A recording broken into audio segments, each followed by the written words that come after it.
What's up, everybody? Woo! We've been drinking, no, we haven't. So my name's Nick, This is Josh. and this is Hypertrophic Movies, our podcast that we're doing About things. about things and stuff. All right, so this is part of our, I guess, wine tasting series. So I guess today we're going to talk about, if you are new to wine, what are going to be some of the kind of first things you're going to learn about, wine tasting, like some of the tips and tricks we can give you. Yeah, just to kind of set some expectations and things that will help if this is your first wine or your second winery, who knows? Right. So I guess a weird first thing to say, but useful. Make sure you have cash with you when you go wine tasting. So most places you go wine tasting, you're going to want to tip the person who's giving you wine. So just have some singles to throw at them and stuff. Our general rule of thumb that we developed over the years was a winery in some way will make money off of you. Now, if their wine tasting already costs money, don't feel the need to tip them. If it is free and you are not buying a bottle of wine, you should absolutely tip them at least $2 or $3. And you can always tip them just because they're nice people and you're also a nice person, But what he's saying is, if you're going to buy something, you don't have as much obligation to.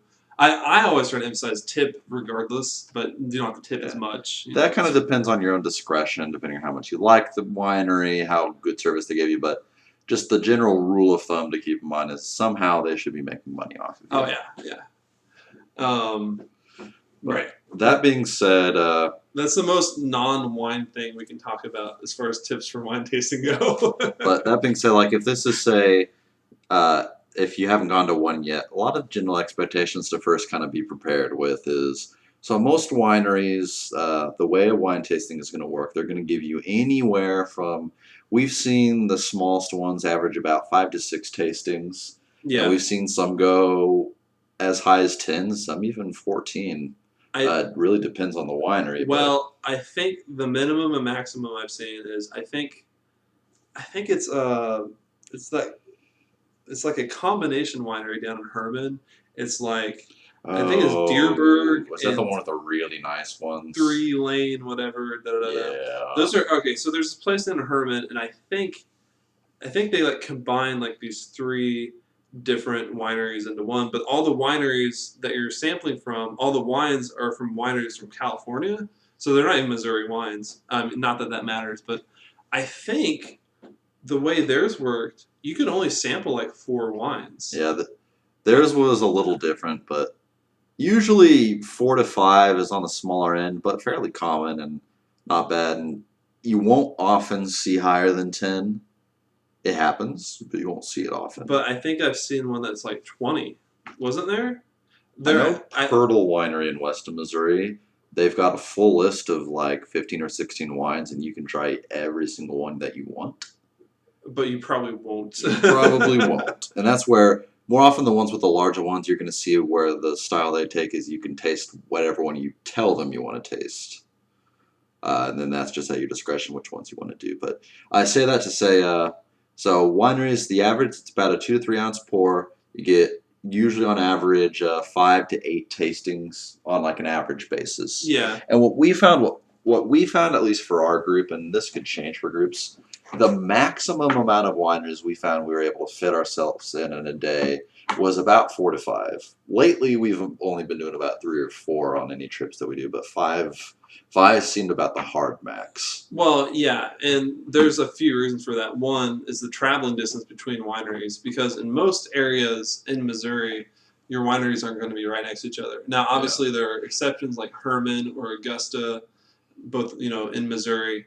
But yeah, most of them, you're going to have to drive a little bit to get to each winery. And then also, by the 3rd winery or so, you're going to have a DD, but even with that, someone's going to be tired and going to be let's take a little break. And so we'll usually get a glass of wine and drink on a patio or eat some lunch, which is nice.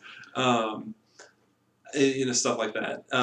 So when you're first new to wine tasting, usually it's best to just kind of set that expectation. You're not going to be going to more than 4 in a day.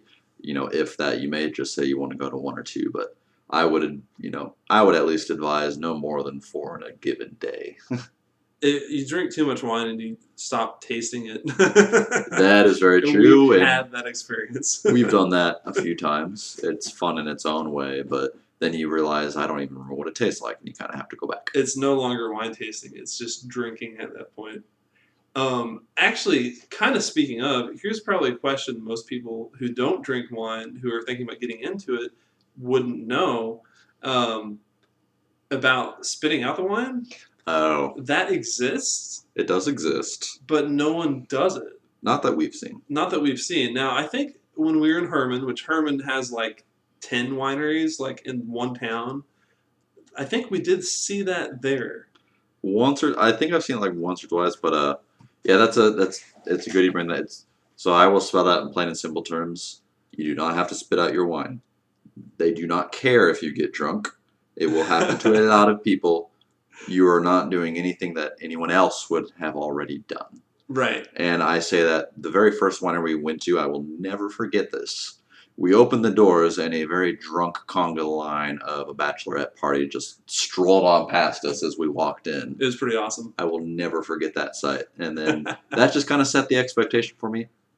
They don't care if you're drunk. They just care that you're able to walk, stand, and spend money. Well, I'm sure that they care that you're not like falling on the floor drunk, because then that's like a liability issue. But like, they don't care if you're drunk though. Yeah. Yeah. So it's not something. If you want to spit out the wine because you don't like it, or if you truly don't want to actually get drunk from the alcohol, say because you're driving, go right ahead. No one's like, it's not weird, but at the same time, don't feel the need to spit it out. That's kind of something that got set as an expectation by the media, and we personally have not seen it at all. Well, and the thing is too, in the media, I think we usually see stuff from like California or whatever, like in movies and stuff. But then again, that's where you have wineries like right next to each other, and that actually might be pretty common in California or whatever. Yeah, it's not in Missouri though. At least not in our area. So it's a case where there's 2 reasons I would spit out the wine. If you want to limit yourself to how drunk you're going to get, or if you just simply don't like it. Yeah. And if that's the case, like, don't feel ashamed, but at the same time, don't feel required that you need to spit it out. And if you do want to spit it out, make sure the bucket you're spitting into is actually a spit bucket and not like the tip bucket. Because sometimes, actually at a lot of wineries, it looks like a spit bucket, but it's actually a tip bucket. I don't know why they do that. I think like it's because it's like, look at this, it looks like a spit bucket. LOL. Put your money here. I don't know why they do that. Have you noticed that? Yeah, I have. I don't know that's why. That's very true. I was going to say, yeah. So that's just an expectation. Remember, just basically just go with the flow. Don't feel pushed in any certain way at wine tasting. Do you think that the bucket said spit on it, and then they just took the letters and rearranged them so it said tips instead? I feel like I should hit you for that. But So kind of on to the next piece. So when you walk into a winery, and generally the way a wine tasting will be set up, most of the time they're already going to have a list of wines for you in order of the ones that they're going to be giving you pours of. There's some that have like a pick and choose list. Every once in a while they won't have a list, but 90% of the time they'll have a list. That's the list of what you're going to taste, and most of the time they're going to have notes on those wines. They're going to tell you, what does it smell like? What does it taste like? What are the ingredients? What does it pair with? Yeah. For your first few times tasting wines especially, try your best to actually, don't go trying to guess the flavors. Actually look at the description and just try to see if you can notice that in the wine what it's talking about. It will be hard. It's not easy to do, and it's just something you pick up over time, but it helps just to try to go out of your way to try to see if you can notice those things. And ask questions. Ask the server questions about wine. Just tell them, hey, I'm new to this. Can you explain to me, what am I tasting here? Ask them questions about everything. Yeah. That's the reason we know so much now. Yeah, we don't know everything, but we know way more than we did before. We still have a lot to learn, but there's a lot of tricks that help, but it's nothing like when you're first starting wine tasting, you should not just don't worry about the tricks. You'll pick those up as you go along from people more than likely, but and your first one's just your goal is to just try the wines and just see if you can notice the flavors. Yeah, absolutely. So should we? I guess we could talk about just like the experience of, you're swirling. All right, yeah, I'll just talk about it. So one of the first things you learn in wine tasting is you're poured your glass of, or your little sample of wine, um, and you're supposed to. You don't supposed to. You can swirl your wine a little bit, which is being an audio thing. I can't really show you. Just ask your wine server person. But when you swirl the wine, you're aerating it. You're getting that oxygenation. So I don't know. I'm not a chemist, but like the oxygen, has more contact with the wine, and it's supposed to give it a. Yeah, for a lot of wines, adding oxygen to it is supposed to help improve the flavor. I really don't know why, but I can attest to I've tasted the difference between the same wine with more oxygen added and without, and there is a very subtle but noticeable difference that you'll start to notice over time. And that's and it has a dual purpose too. One of the things that, for us, more just out of fun than anything that I try to do. As you swirl wine along a glass, what will happen is it will kind of stick to the sides. They call them legs, just like the little droplets that run along the side. And in Germany, they're called church windows. Church windows. Because they look like stained glass, I guess. I don't know how. Okay, I mean, yeah, I found that out. That's not any weirder than legs. So. I mean, so just whatever church windows would be in German, that's what they call them in Germany. But one thing to kind of help, and it's one of those, it really doesn't make a difference. It's just more of like a fun piece of information to keep in the back of your head.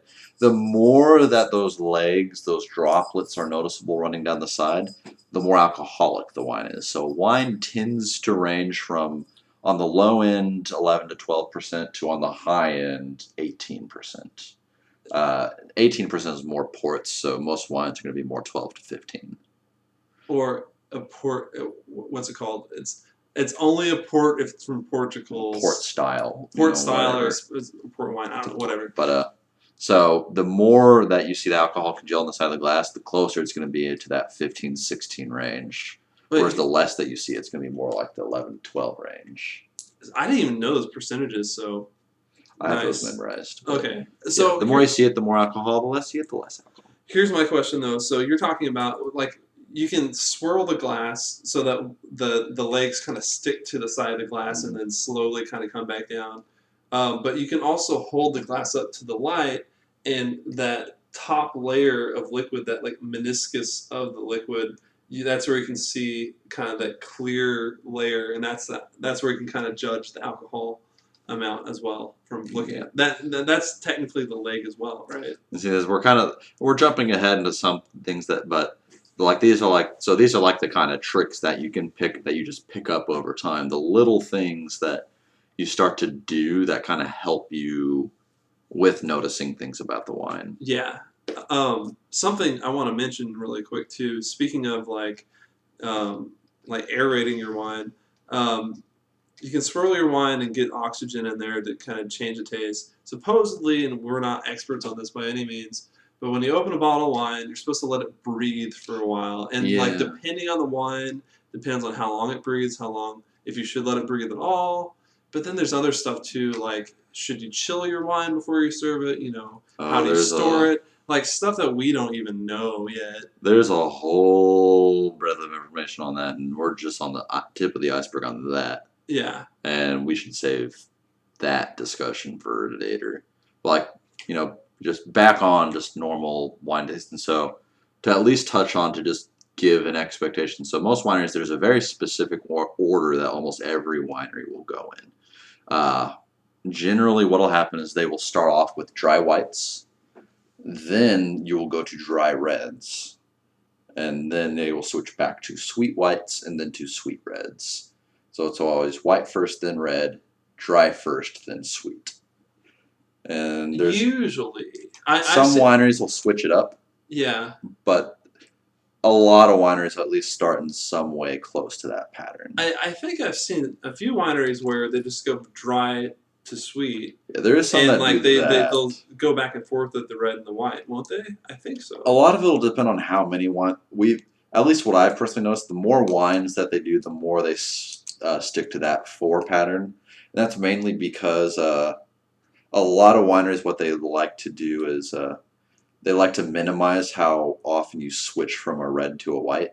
Because traditionally, if you do that, you want to rinse out the glass because reds are very strong, That is true. and Yeah. you don't want to dilute. You don't want that to affect a white. It'd be what's a good example? It'd be like this is really weird. It'd be like if somehow you got Coca-Cola added into a Sprite. It would be very noticeable, Right. even in small amounts. So it'd be the same thing as a red wine and a white. So that's why the more wines, you'll start to see that 4 pattern. But it's kind of the reason I say that is when you go to wineries, your first few wines that you ever taste, you are almost guaranteed not to like them. Your first wines are going to be dry wines at any winery, and they're probably not going to be very good. So don't be afraid to pour out those first few wines because you're not going to be used to dry wines yet. I have taken people to wineries where it's their very first time, and the very first wine they're served is a dry. Yeah. And that, when you go to a winery, you usually get the dries first, and Yeah. I mean that's just what happens. And so I've seen people pour out like their first drink because this is too dry, but then they get to the sweeter side at the end of the tasting, and they really like those. Yeah. It's going to happen if you get dries poured for you automatically. It's like if you're at a winery where you don't get to choose. Try to drink it, but don't be afraid to pour it out. Dries take a little while to get used to. They just do. Some people can just do it automatically, but most can't. Try your best, but it's one of those just be ready to, don't be afraid to pour it out. But it's one of those, other than that, just try to focus on, drink the wine, look at the description, try to see if you notice the flavors, and it's honestly as simple as that. And ask questions. Ask the server as many questions as you want. I mean, again, that's how you learn about these wines, for sure. Yeah.